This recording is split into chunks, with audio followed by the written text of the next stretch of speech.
Hi!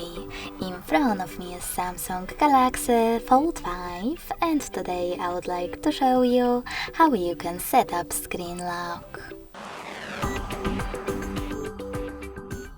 Begin by going into Devices Settings and scrolling down to access Lock Screen section. Now click on Screen Lock Type and select the best login method for you by tapping on it. PIN, password or pattern. I will go with pattern, so when I click, I can finally create it.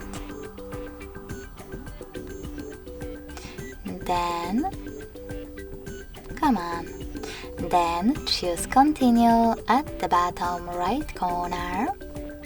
Repeat it in order to confirm it, and tap on confirm at the bottom right corner as well.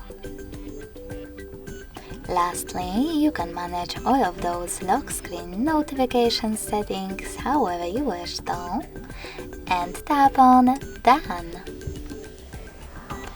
Finally, after selecting one of those options in Turn on Remote Unlock pop-up, I can switch off my screen and turn it back on to see that pattern is now required. Thanks so much for watching. If you enjoyed this video, don't forget to leave a like, comment and subscribe. Bye!